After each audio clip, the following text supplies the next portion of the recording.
నా పేరు మడమల రాంబాబు భాగవతార్. నేను మచిలీపట్నం వాస్తవ్యుణ్ణి.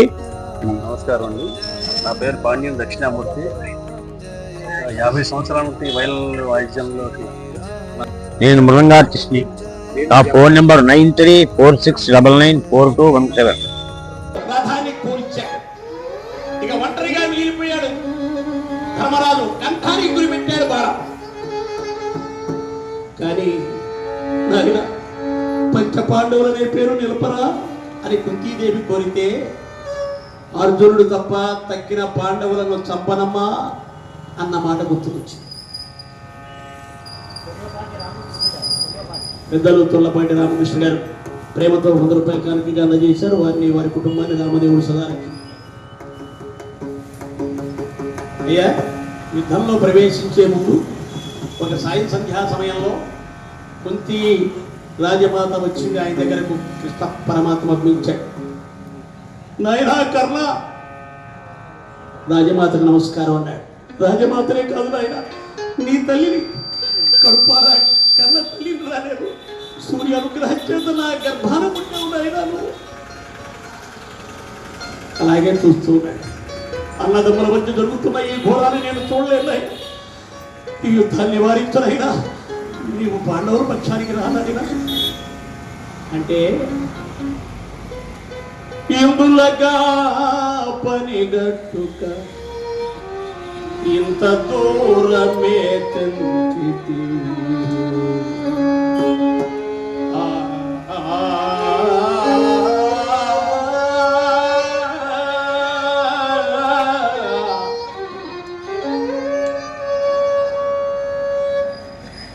జాతి తెలియని గతమున సోత కృత్యములగాంచితి. జాతి తెలియని గతమున సోత కృత్యములగాంచితి. నీతి జరచుకోమనియా నీ ఉపదేశము తాళింతులగా పనిగా ఇంత దూరమే చనచితివి.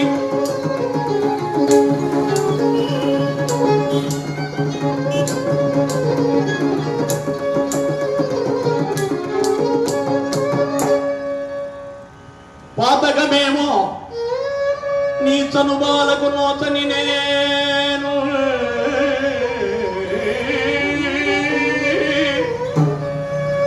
పాతకమేమో నీ చనుబాలకు నోచని నేను, నీ కుమారుల పాలు పంపులకు సైతము నోచదనెట్టు.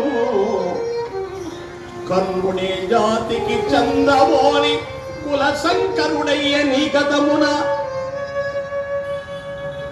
ఆనాడు గంగానదికి అర్పణ చేసిన తల్లి నీవు. సూర్యునికి జన్మించిన నాకు వర్ణ శంకరత చేసే విధంగా చేశావు. ఈనాడు నీతినే నేను నమ్ముకొని బ్రతుకుతున్నా. ఆ నీతిని కూడా చెడగొట్టుకోమని అంటావు ఆ తల్లి. ఇలా ఎన్నో ఇదొక సన్నివేశం. ఇది భారతం చెప్పేటప్పుడు దాదాపు 1 గంట సేపు చెబుతాం.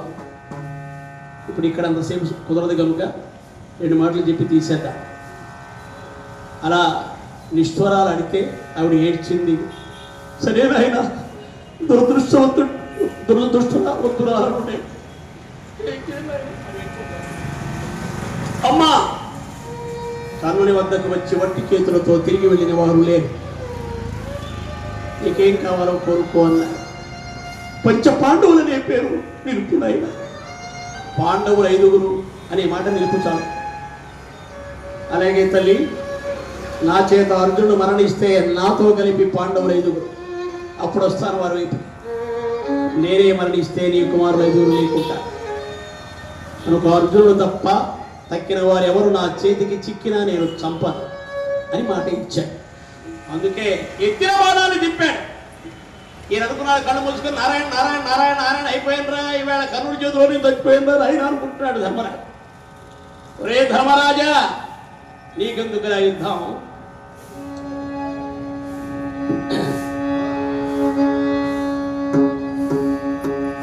ఇంత చేత కాని వారికి నీకు యుద్ధం ఎందుకురా? వచ్చిన వాడవు ఏ అలది వారల తోడనో కయ్యమాడ యుద్ధానికి వచ్చిన వాడు నాబోటి వారి యుద్ధం చేస్తావా? నువ్వు ఏదో అడవిలో గ్రంథాలు చదువుకుంటూ తపస్సు చేయడానికి పనికొస్తావు, నువ్వు యుద్ధానికి పనికిరావు. పో, అర్జునుని చెంతకెళ్ళి ప్రాణాలు రక్షించుకో పో అన్నాడు. చచ్చినా బాగుండేది, ఎందుకు బ్రతికి శిరోయని శిబిరానికి వెళ్ళిపోయాడు ధర్మరాజు. ఆ వార్త విన్నాడు అర్జునుడు. బావా కృష్ణ, మా అన్నగారిని తిట్టాట కర్ణుడు, వాడిని ఇప్పుడే చంపేస్తా, రథమోని అన్నాడు. సంశక్తులతో యుద్ధం చేస్తున్నావు కదా ఇది కానీ అన్నాడు. కాదు ఇప్పుడే అన్నాడు. ఆయన ఎందుకంటున్నాడో ఈయన ఆలోచించలేదండి. ఇప్పుడే పోనిమంటావా? సరే వచ్చేస్తుంది చూస్తుంది బావా ఎవరది అన్నాడు. ఇంకెవరు? ఆ కర్ణుడే అన్నాడు. ఏమిటి ఇలా ఉన్నాడు వేళ? మధ్యం దిన వార్తాళుని వలె మధ్యాహ్నపు సూర్యుడిలాగా ప్రకాశిస్తున్నాడట. భాను సహస్రదేజమున భాసులు కర్ణుని తెచ్చి నిల్వలేక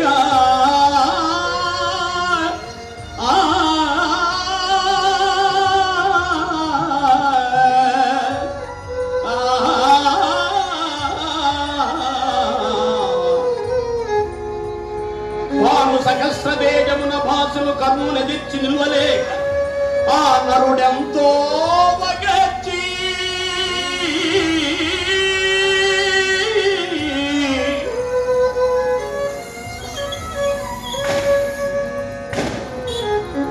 ఇంతలో అన్నగారిని చూసొద్దాం, ఇప్పుడు కాదులే, నువ్వు శిబిరానికి తిప్పుడు బావా అన్నాడు. నవ్వుకున్నాడు కృష్ణుడు. సరే శిబిరానికి తిప్పే. ఈ మధ్యలో మనం వింటూ ఉంటాం, గెలిచేవాడు ఆలోచిస్తాడు ఎప్పుడు తగ్గాలో ఎప్పుడు నెగ్గాలో. ఎప్పుడు తగ్గాలో తెలిసిన వాడే నాయకుడని వాడు బాగా చెప్పుకుంటున్నారు కదా. అది నిజం కూడా. ఇక్కడ తగ్గాడు కాసేపు అర్జునుడు. శిబిరానికి వెళ్ళాడు. కృష్ణార్జునులు వచ్చారని వార్త విన్నాడు ధర్మరాజు. కర్ణుడిని చంపొచ్చారు అనుకున్నాడు ఈ పెద్ద మనిషి. ఎదురుగా వెళ్ళాడు. అర్జునుడు గట్టిగా గౌరవిస్తున్నాడు. నాయన, పాండవ కంటకుడైన కర్ణుని మరణ వార్త వీరుల విద్దుగా వినిపిస్తున్న ఆయన అన్నాడు. ఆయన అన్నాడు, అన్నా ధర్మాత్ములైన మీకింతటి మానసిక గ్లాని కలిగించినటువంటి ఆ కర్ణుడు తప్పక చస్తాడన్నా, చస్తాడు. ముఖాను పిలిచాడు సీరియస్. చచ్చాడా చస్తాడా? చిత్తం చస్తాడని. అయితే ఇప్పుడు నువ్వు ఎందుకు వచ్చావు? క్షేమ సమాచారం. క్షేమం క్షేమమడుగా వచ్చితివా, క్షేమమడుగా వచ్చితివా, చేతగాని వానినా క్షేమమడుగా వచ్చితివా.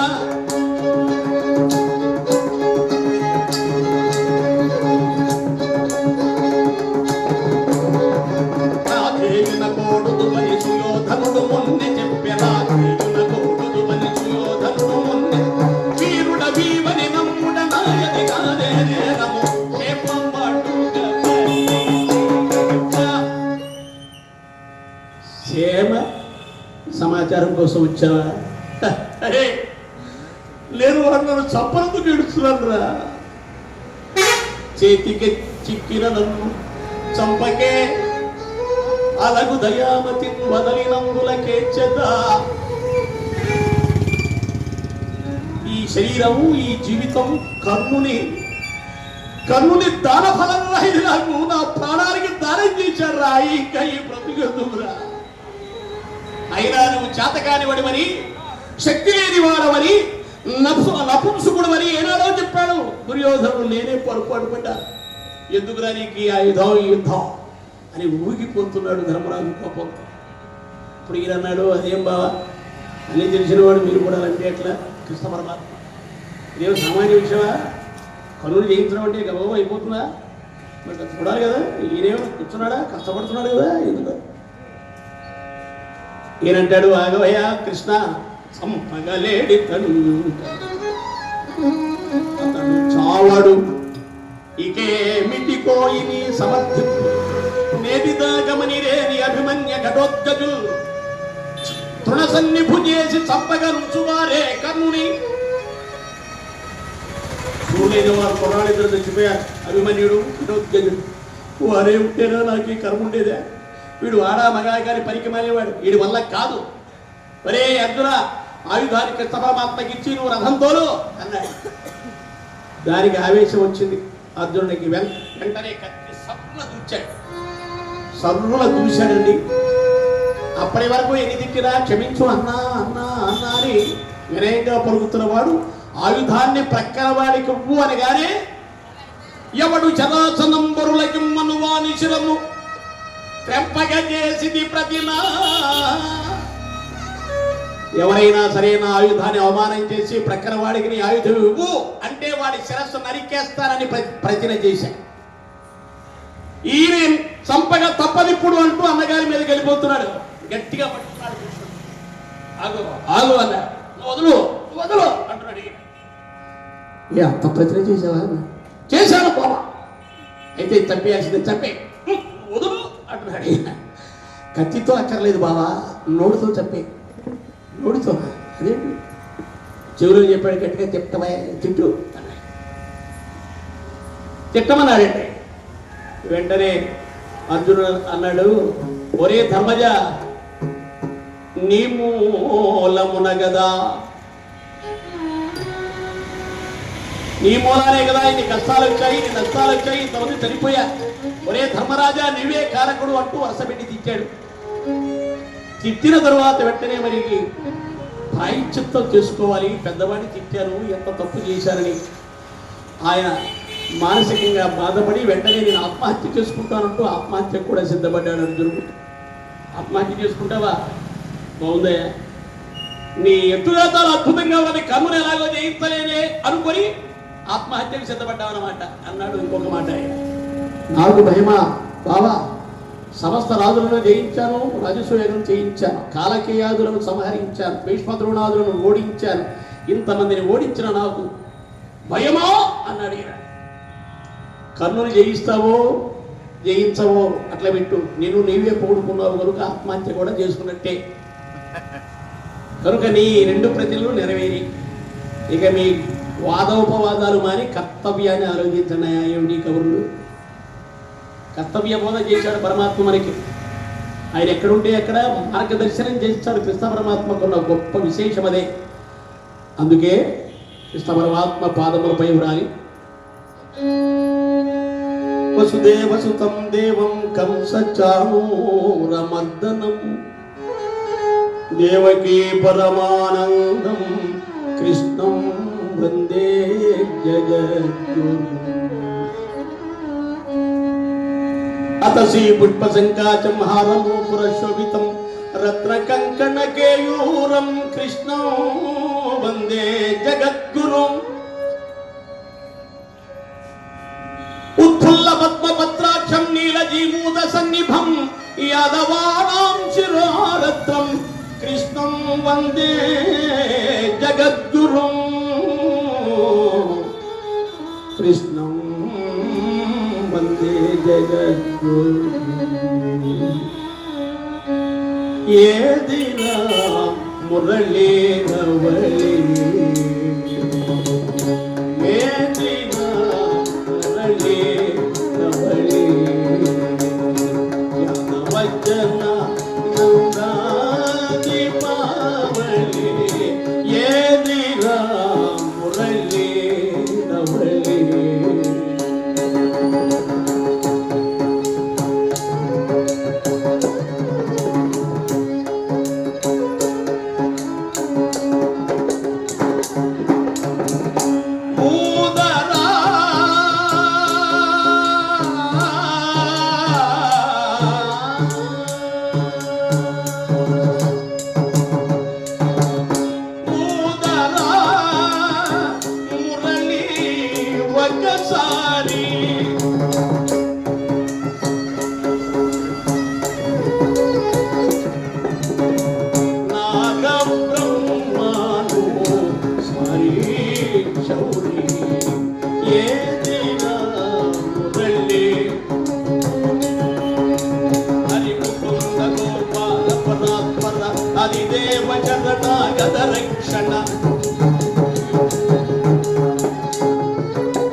కేశవ నారాయణ ఏదిరా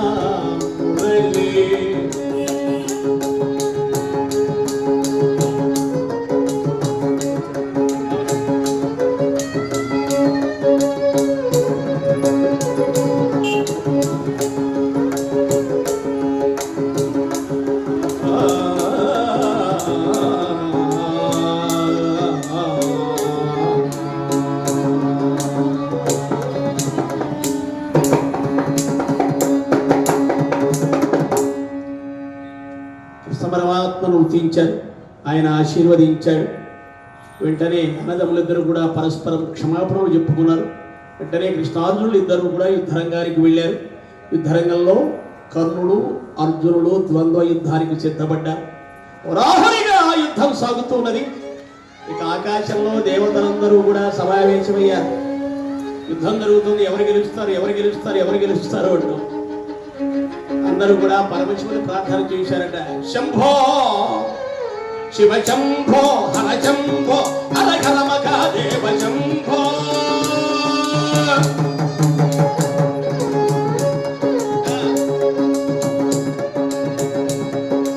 అంబోరుక సంభవరుత చుంబదంబోది గంభీరదయా దంబ శంభో.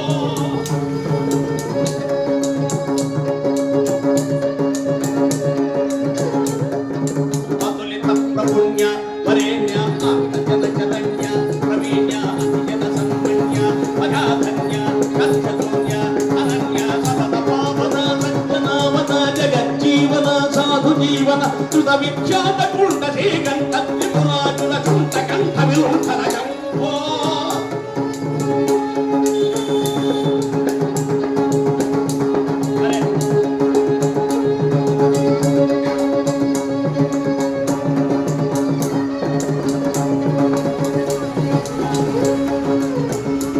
పార్వతీవదయే హరహర మహాదేవ శంభో. ఇలా వేడుకున్నారు.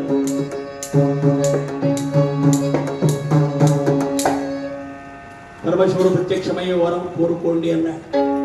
అయ్యా, కర్ణ అర్జునుల యుద్ధం సాగుతున్నది భూలోకంలో, వారిద్దరినీ తమని అనుగ్రహించాలి అన్నాడు. అర్జునులకు విజయం, కర్ణునకు మోక్షం ప్రసాదిస్తున్నానన్నాడు. శివ సంకల్పం అక్కడ జరిగిపోయింది. ఇక ఇక్కడ యుద్ధం సాగుతున్నది. హోరాహోరీగా యుద్ధం సాగుతూ ఉంటే అనేక ఆయుధాలన్నీ కూడా కర్ణుడు నిర్వీర్యం చేస్తున్నాడు. ఒకనొక దిశలో అర్జునుడు కంగారు పడిపోయాడు. అప్పుడు ఆయన ప్రోత్సహిస్తూ అన్నట్ట, వింత పార్థ దివ్యాయుధములరియువమ్మయితరియే వింత పార్థ. కావలసిన చక్రము నీకిడుదు కంఠ వీక్షణము దురుమాడుమా. కావలసిన చక్రము నీకిడుదు కంఠ వీక్షణము దురుమాడుమా. దేవదానవుల గెలిచిన నీకు దృఢ సన్నిపుడు కదా ఈ కర్ణుడు ఏమి వింత పార్థ.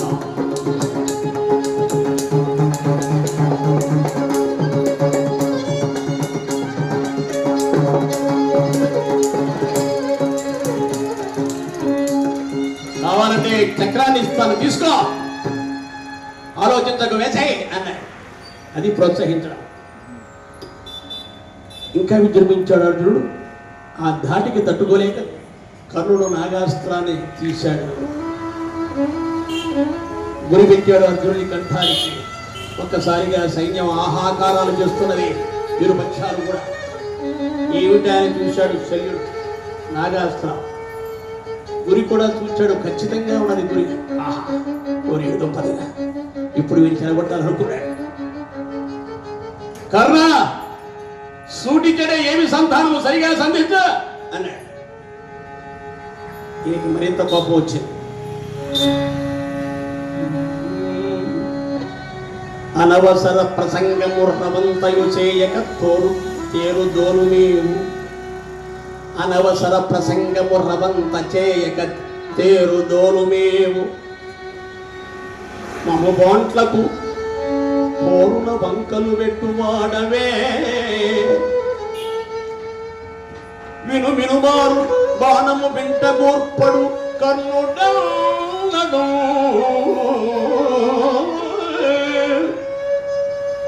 తెలియవకి తమ ప్రభావము.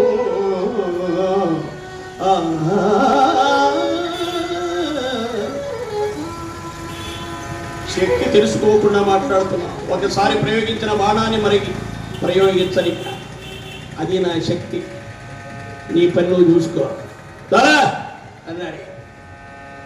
అయితే ఆ గుడి ఏమి తప్పకుండానే బాణాన్ని ప్రయోగించాడండి. వచ్చేస్తున్నది బాణం, నాగాస్త్రం వస్తున్నది. ఇక్కడే అద్భుతం చేశాడు పరమాత్మ. పంచాంగుళ మాత్రంబున రథము భూమిపై భూమిలో అదుపునంత బొటన ప్రేమతో 5 అంగుళాలు దిగిపోయేటట్టుగా గట్టిగా అదిమేడట పరమాత్మ. రథ చక్రాలు 5 అంగుళాలు భూమిలో దిగిపోయినాయి. అలాగే గుర్రాలు మోకాల దండ వేసాయి. అంటానికి గురిపెట్టున్న బాణం ఇప్పుడు కిరీటాన్ని తన్నుకుపోయింది. వెంటనే తలపాగా చుట్టి సిద్ధమయ్యాడు యుద్ధానికి. వెళ్ళిపోయినటువంటి బాణం తిరిగి వచ్చింది. కర్ణా, ఆ కృష్ణుడు మాయిదారి కృష్ణుడు ఏదో మోసం చేశాడు, నన్ను మళ్ళీ ప్రయోగించు. ఇంతకీ ఎవరండి ఈ నాగాస్త్రం? అశ్వశీరుడు అనేటువంటి నాగకుమారుడు ఖాండవ దహన సమయంలో అర్జునుడిని ఆ మంటల నుండి తప్పించుకోవడానికి తన బిడ్డను నోటితో కరుచుకొని చిన్న బిడ్డ ఈ అశ్వశీరుడు. అప్పుడు పాములకి రెక్కలు కూడా ఉండే, మన పురాణాల కథల్లో ఉంటాయి. ఆ రెక్కలతో ఎగిరి వస్తున్నది మంటల నుండి తప్పించుకోవడానికి ఆ అశ్వేశ్వరుని యొక్క తల్లి. అగ్నిదేవుడు చూపించడంలో వెళ్ళిపోతుంది. అందరూ చస్తేనే కానీ అగ్నిదేవుని కొన్న సమస్య తీరదు. అందుకే వెంటనే గురిపెట్టి కొట్టాడు అర్జునుడు. ఆ తల్లి పాపం తల తెగిపోయింది. ఆ తలతో ఏం చేసిందంటే బిడ్డను మంటల నుండి అవతలకి విసిరేసి తను మంటల్లో పడి చచ్చిపోయింది. తన తల్లి మరణానికి కారకుడైనటువంటి అర్జునుని చంపాలి, కానీ తన శక్తి సరిపోదు. శత్రువు యొక్క శత్రువు మన మిత్రుడని కర్ణుని దగ్గరికి చేరాడు. అస్త్రంగా మార్చాడు, పూజలు అందుకుంటున్నాడు. అతనే ఈ నాగాస్త్రం. ఇక మళ్ళీ నేను ప్రయోగించడమా అన్నాడు కదా. అయినా కక్ష తీరక మీదకు వస్తున్నాడు. 6 బాణాలతో ఆ నాగకుమారిని సంహరించాడు. నాగాస్త్రం విఫలమైపోయింది. ఇక ఎంత ప్రయత్నం చేసినా కూడా భార్గవాస్త్రం గుర్తుకు రావడం లేదు. అదే సమయంలో బ్రాహ్మణ శాప కారణంగా రథం యొక్క ఎడమ వైపు ఉన్న చక్రం ఇరుసు వరకు, కళ్ళు అంటే ఇరుసు వరకు దిగిపోయింది రథ చక్రం. రథం అలా ఒరిగిపోయింది. ఇప్పుడు యుద్ధం చేయడం సాధ్యం కాదు. అందుకే అయినా ఇక్కడ అర్జునుడు యుద్ధం ఆపడం లేదు.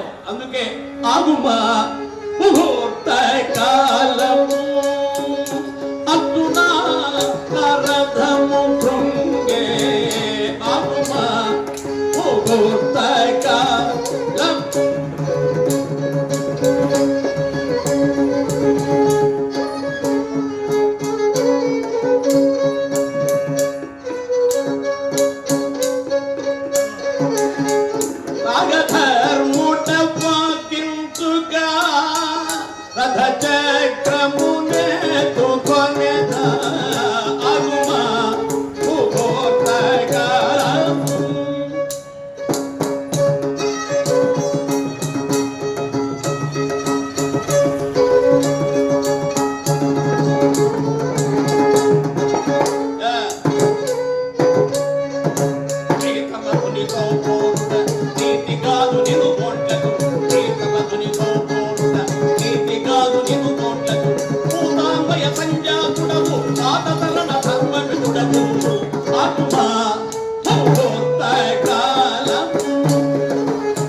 రథం లేని వాడితో, ఆయుధం లేని వాడితో, కవచం లేని వాడితో యుద్ధం చేయకూడదని జ్ఞానం కూడా లేదా నీకు?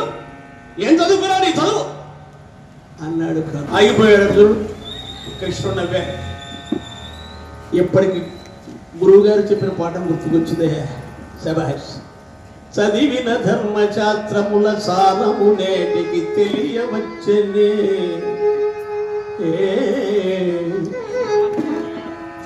ఈ తెలివి ఆనాడే ఉంటే బాగుండేది కదా. గర్వం దురభిమానము ఏమైపోయే,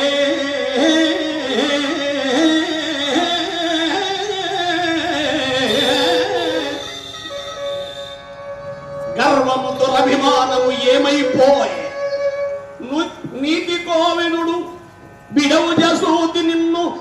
అనుగ్రహించుగాగా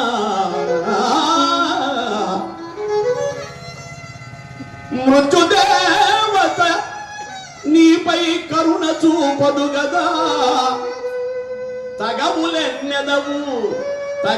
తగవులెన్నెదవీయడ సూతనందనా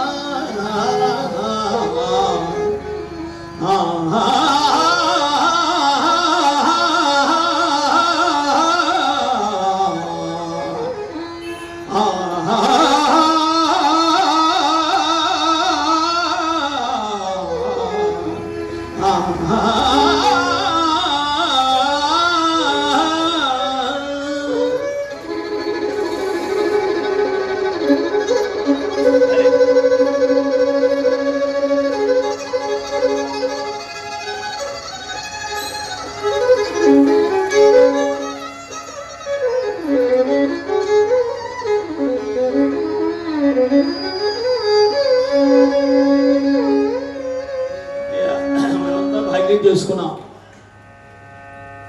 ఎందుకంటే హరికథకు మంచి జోడింపు అవసరం. చక్కటి జోడింపు, ఇద్దరు అద్భుతమైనటువంటి వాద్యకారు, చక్కటి వేదిక, మంచి మైకు, ప్రశాంతంగా వినగలిగేటటువంటి వారు ఈనాడు హరికథకి చాలా అరుదుగా లభిస్తున్న సదవకాశం ఇది. అందులో ఇలాంటి భారతం, ఇలాంటి మహాత్ముల చరిత్ర చెప్పాలంటే ప్రశాంతంగా వినాలి. ఇన్ని విషయాలు చూసారు కదా, అంతసేపు ఎన్ని మహాభారతం మొత్తం చెప్పాం. దానికి ఓపికగా వాయించేటువంటి పక్క వాద్యాలు కూడా కావాలి. మరి అలాంటి పక్కా వాద్యాలు ఇక్కడ మాకు పనిచేసినటువంటి కమిటీ వారికి, అలాగే ఆప్తమిత్రులైనటువంటి దక్షిణామూర్తి గారికి, అలాగే కాపవరపు సుబ్బారావు గారికి, వారిద్దరికీ కూడా హృదయపూర్వక నమస్సుమాంజలి ఘటిస్తూ, అలాగే యూట్యూబ్ ఛానల్తో ఈ హరికథ కార్యక్రమాన్ని ప్రపంచానికి తెలియజేయడానికి తన వంతు ప్రయత్నం చేస్తున్న రాజశేఖర్ గారికి, వారి పరివారానికి మరి అలాంటి ప్రత్యేకమైనటువంటి శ్రద్ధ ఈరోజు ఎవరికి కావాలంటే ఏమో రకరకాలు చేస్తున్నారు. మీకోటి వారి ప్రోత్సాహం దీనికి కావాలి. ఇప్పుడు ఈ సోషల్ మీడియా ఉన్న ఈ రోజుల్లో ఇంకా మేము చెప్పిన వాటిలో కొద్దిగా మీరు ఎడిట్ చేసి తక్కువ వచ్చే విధంగా, ఎందుకంటే ఈవేళ 10 నిమిషాల కంటే పిలిస్తే ఎవరు చూడలేదు, కొంత 10 నిమిషాలు తీరిపోవాలి, అందుకే ఎక్కువైతే నడిపిస్తున్నా.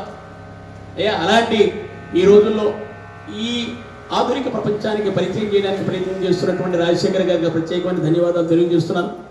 మీ ప్రయత్నం మా హరికథ వృద్ధికి, అభివృద్ధికి ఎంతో దోహదం చేస్తుందని నేను నమ్ముతున్నాను. ఆదిపట్ల వారు వేసినటువంటి బీజం ఎన్నెన్నో సమస్యలు ఎదుర్కొంటూ ఈవేళ అలా నిలబడి ఉందంటే మీ బోటి ప్రోత్సహించేటువంటి పెద్దలు ఇంకా చాలామంది సమాజంలో ఉన్నారు. ఇదిగో ఇలాంటి వారందరూ కూడా అలాంటి వారికి పేరు పేరున ధన్యవాదాలు తెలియజేసుకుంటూ, మరి ఇంకా మీ ప్రయత్నం ముందుకు ఇదే విధంగా కొనసాగాలని కోరుకుంటూ, ఈ మహద్భాగ్యం కలగజేసినటువంటి కమిటీ వారికి మరొకసారి నేను ధన్యవాదాలు తెలియజేసుకుంటున్నాను. పెద్దలారా, చదువుకున్నదంతా ఇప్పుడు గుర్తొచ్చిందే. ఏమయ్యా, లక్కైలు తగలబెట్టినప్పుడు ఏమైంది ధర్మబుద్ధి? ఒక స్త్రీని నిండు సభలో చీరలు నుంచి అవమానం చేసినప్పుడు ఏమైంది ధర్మబుద్ధి? నిన్నగాక మొన్న అభిమన్యుని ఒంటరిగా సర్వనాశనం చేశారు కదా మీరందరూ కలిసి, చెప్పారే. ఆ పసివాడిని చంపినప్పుడు ధర్మం గుర్తుకు రాలేదా నీకు? నీ ప్రాణం మీదకి వచ్చేటప్పటికి ఇప్పుడు గుర్తొచ్చిందా నీకు? అదేనండి మనం చూస్తూ ఉంటాం.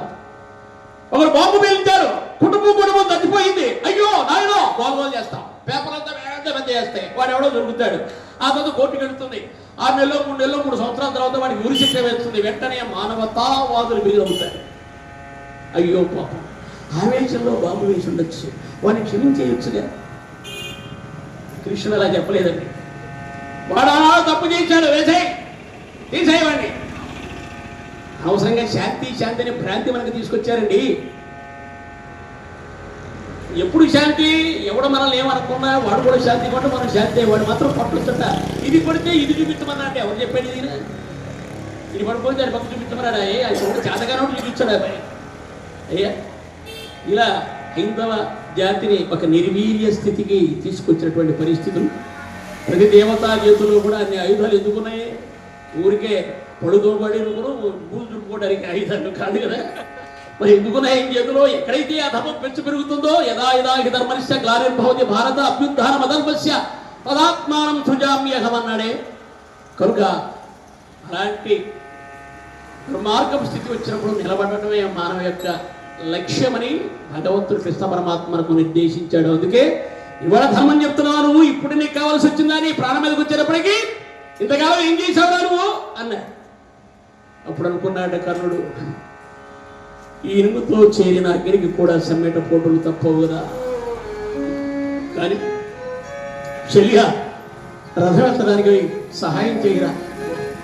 ఏనన్నా రథం నడిస్తే నడుపుతావే, నా డ్యూటీ, ఆగిపోతే నాకేం సంబంధం లేదు.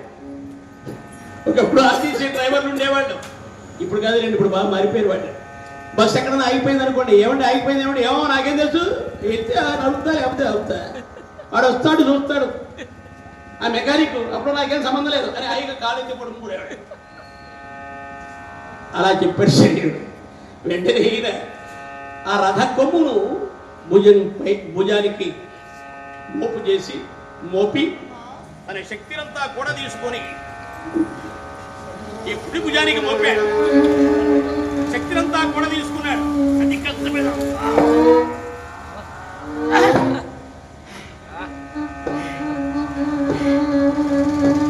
మళ్ళీ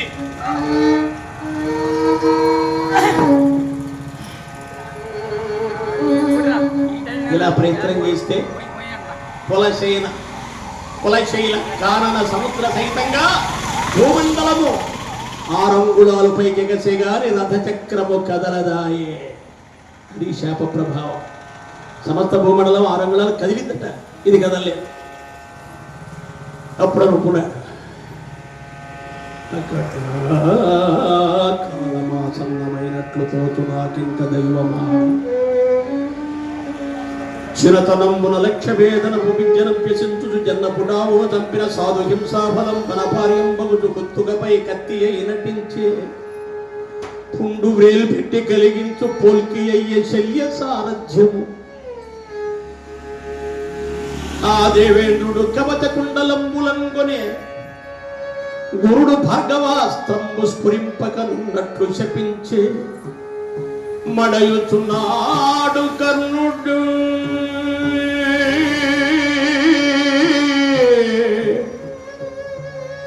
మడయుచున్నాడు కర్ణుడు మానవ ప్రయత్నమునగాగ దుర్విధి ప్రాతికూల్యమున రణావరి ఆ సుయోధను కొరకు. కన్న తల్లికి భారమై గంగ కలసి వర్ణ సంకరతగాంచి తమ్మి పూల కొలను చందమ్మున అలరారు కురుకులంబున చేరి అన్నదమ్ముల కట్లు కయ్యంబులు పెట్టి పార్థుని తెగడార్తునంచు ప్రగల్భములు పలికి. ఇప్పుడు నిజంగా తన మనసులో అంతా బయట పెడుతున్నాడు, నేను ప్రగల్భములే పలికేదని అంగీకరిస్తున్నాడు. పార్థు తెగడార్తునంచు ప్రగల్భములు పలికి ఏ పించినట్టి వారి ఉసురు తగుల కెట్టుండు నాకు. సాధ్వీమ తల్లి ద్రుపద రాజపుత్రి ద్రౌపదికి చేసిన పరాభవము నన్ను దహింపకుండునా. నిండు సభలో ఓసే బంధకి అన్నారు ఆనాడు. బంధకి అంటే చాలా నీచమైన పదం. ఉత్తమ ఇల్లాలు ఆమె, కారణ జన్మురాలు ఆమె, అగ్ని సంభవ ఆమె, మహాపతివ్రత. ఆమెను అవమానం చేశారు, ఆమె కన్నీళ్లు నన్ను దహించకుండా ఉంటాయా అని ఇవన్నీ తలుచుకొని విచారించి, కానీ ఏది కూడా నా స్వార్థానికి నేను చేయలేదు. దుర్యోధను యొక్క తృప్తి కోసమే ఈ జీవితాన్ని ధారపోశాను. పెంచి పెద్ద చేసిన రాధకు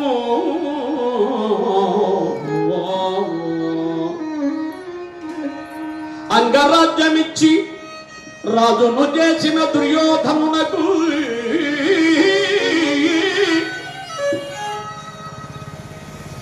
అంగరాజ్యమిచ్చిన దుర్యోధనునకు తృప్తిపరుచుటకై ప్రయత్నించి దాన షణ్గుండని యశంబుగాంచితి నిర్విచారముగా మరణింతునింకా. జీవితం జీవితంలో నాకే కోరికలు లేదు, హాయిగా యుద్ధరంగంలో చస్తాను. శల్యా ఆ గద అందుకో అన్నాడు. ఈయనంటాడు, కష్టపడి సాధించినటువంటి శరవిద్య ఎంత గొప్పగా ఉంది, ఇక గదాయుద్ధం కూడా చేస్తావా? భీముడు చూస్తే నవ్వుతాడయా. ఈయనన్నాట, ఇంతకాలము నేను నావాడు అనుకున్నానే, అదే నా పొరపాటు, నమ్మిన వాడిని మోసం చేస్తారయ్యా మీరు. మణి అని చేనగ్రికణంబుదా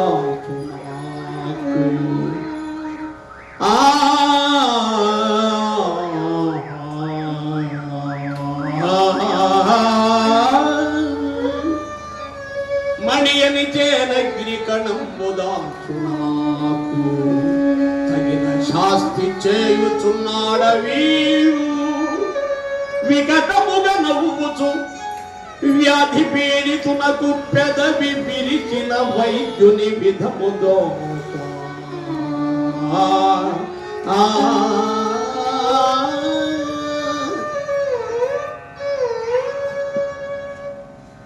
అనుకొని గదను తానే తీసుకొని యుద్ధానికి సిద్ధమయ్యాడు. అప్పుడు అర్జునుడు అన్నాడు, ఏవో యుద్ధం చేస్తావా, తిరిగి వెళ్ళిపోతావా? నీకు ఇచ్చిన ముహూర్తకాలం అంటే 4 నిమిషాలు అయిపోయింది, యుద్ధానికి వస్తావా పారిపోతావా అన్నాడు. కాదు, సిద్ధమే రా అన్నాడు. ఇంతలో అశ్వత్థామ గారు వచ్చారు. మిత్రమా కర్ణ, దుర్యోధను పంపితే వచ్చాను, నువ్వు నెమ్మదిగా రథం ఎత్తుకో, ఈ అర్జునుడి సంగతి నేను చూస్తా అన్నాడు. ఈయనన్నాడు, నువ్వు నాకు సహాయం చేస్తావా?